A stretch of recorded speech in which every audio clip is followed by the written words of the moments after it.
හැමෝම ටෙලස්කෝප් ගැන කතා කරනකොට මතක් වෙන්නේ ගැලිලියෝ ගැලීලිව. හැබැයි මේ කතාවේ හැංගිච්ච තවත් චරිතයක් ඉන්නවා වැඩි එළියට එන්නේ නැති කෙනෙක්. මෙයා තමයි ඕලන්ද ජාතිකයෙක් වෙච්ච හැන්ස් ලිපර්ෂි. හැන්ස් ලිපර්ෂි හොයාගත්ත ටෙලස්කෝප් එක තමයි ගැලිලියෝ ගැලිලි පස්සේ කාලෙක ඩිවලොප් කරලා මේ අපි දැන් පවතින ටෙලස්කෝප් වලට එනකන් මේක දියුණු වෙලා එන්නේ. හැන්ස් ලිපර්ෂි 1608 ඔක්තෝබර් 2 වෙනිදා ඕලන්දේ රාජ්‍ය කොමසාරිස් ජෙනරාල්තුමාට ලිපියක් බාර දෙනවා එයාට පේටන් බලපත්‍රයක් ඉල්ලලා එයාගේ නිර්මාණයක් වෙනුවෙන්. හැබැයි ඔහුට මේ නිර්මාණයට පේටන් බලපත්‍රය හම්බෙන්නේ නැහැ. මොකද ඊට සතියකට දෙකකට විතර කලින් තවත් ඕලන්ද ජාතිකයෙක් වෙච්ච ජේකබ් මෙටියස් කියලා කෙනෙක් මේ විදිහම වාර්තාවක් බාර දීලා තියෙන නිසා. නමුත් පස්සේ තොරතුරු හොයාගෙන යනකොට මේ වගේ උපකරණ කිහිපයක් හදලා මේ වගේ උපකරණ කිහිපයක් ගැන පේටන් බලපත්‍ර ඉල්ලලා ගොඩක් කන්නාඩි නිෂ්පාදකයෝ විසින් මේ පේටන් බලපත්‍රවලට අයදුම් කරලා තියෙනවා. කොහොම වුණත් පස්සේ කාලෙකදී හැන්ස් ලිපර්ෂිට මේ පේටන් එක හම්බෙන්නේ නැති වුණාට ඕලන්ද රජයෙන් හැන්ස් ලිපර්ෂිට ගොඩක් තෑගි හම්බෙනවා. මොකද හැන්ස් ලිපර්ෂිගේ නිර්මාණය ඕලන්ද රජයට පුළුවන් වෙනවා මිලිටරි උපකරණයක් විදිහට දියුණු කරගන්න. ඒ දියුණු කර ගැනීමත් එක්ක හැන්ස් ලිපර්ෂිට ගොඩක් සම්මාන හම්බෙනවා ඕලන්ද රජය හරහා.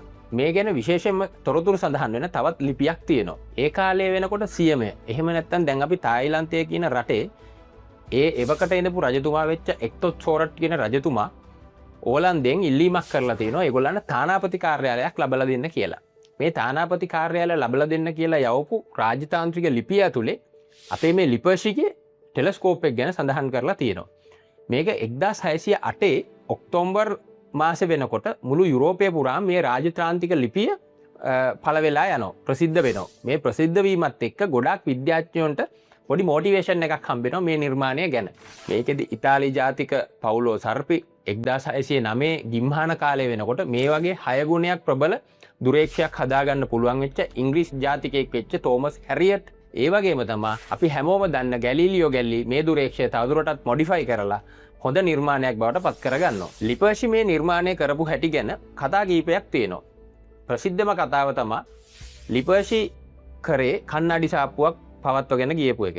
ලිපර්ෂි මේ කන්නඩි සාප්පුවෙන් ඉවත් කරපු කන්නඩි දෙකක් අරගත්ත පුංචි ළමයි දෙන්නෙක් ඕගොල්ලන් දන්නවා නම් අපි කියනවා වෙදර් වේන් එකක් කියලා. ඔය ගොඩක් යුරෝපයේ රටවල් වල ගෙවල් වල හෝ බිල්ඩින් වල වහලවල් උඩ ගහලා තියෙන ඕගොල්ලෝ දැකලා ඇති දිශා හතර පෙන්නන ඊතල හතරක් එක්ක කුකුලෙක් එහෙම නැත්නම් වෙන මොකක් හරි රූපයක් වගේ හදපු තහඩු වලින් හදපු උපකරණයක්. මේකට අපි වෙදර් වේන් එකක් කියලා කියනවා. ඒ කියන්නේ හුළඟ එන පැත්ත අඳුර ගන්න තමයි ගොඩක් වෙලාට මේ උපකරණය පාවිච්චි කරන්නේ. මේ ළමයි දෙන්න මේ කාච දෙක මෙන්න මේ විදිහට තියාගෙන ඉස්සරහට පස්සට කරන ගම මේගොල්ලෝ මේ වෙදර් වේන් එක දිහා බල මේක ලං වෙනවා ඈත් වෙනවා කියන එක කතා වෙනවා ලිපර්ෂි අහගෙන ඉඳලා තියෙනවා. ඒ අහගෙන ඉඳලා ඒකෙන් අදහස අරගෙන ඔහු මේ නිර්මාණය කරා කියලා යම් තැන්වල සඳහන් වෙනවා. තවත් කතාවක් තියෙනවා. ඔය හැම එකකම අපි නොදන්න පැත්තකුත් තියෙනවා කියනවනේ. එතකොට තව ගොඩක් දෙනෙක් කියන කතාවක් තමයි මේක වැඩි ප්‍රසිද්ධ නැති වුණාට ලිපර්ෂි ළඟ ඉඳලා තියෙනවා සේවකයෙක්. ඒ සේවකයා දක්ෂ තරුණ සේවකයෙක් කියලා තමයි සඳහන් වෙන්නේ. මේ සේවකයා තමයි පර්යේෂණ කරලා ඉවරලා මේ ක්‍රමය හොයාගත්තේ කියලා කියනවා. කොහොම හරි මේ තරුණයා මේ නිර්මාණය කරනකොට ඒක ලිපර්ෂි හොරකම් කරලා තමයි පේටන් බලපත්‍රය වෙනුවෙන් ඉදිරිපත් කරේ කියලා කතාවක් යනවා. ලිපර්ෂිට පේටන් බලපත්‍රය හම්බෙන්නේ නැති වෙන්න හේතුව මේ තරුණයා හංගපු යම් රහස් ටිකක් මේ උපකරණය ඇතුලේ තිබිලා තියෙනවා. ඒ තරුණයා ඒ රහස් ටික ලිපර්ෂිට හෙලි කරලා නැති නිසා ලිපර්ෂිට ඒකේ ඇත්තම නිර්මාණය කරගන්න බැරි වුණා.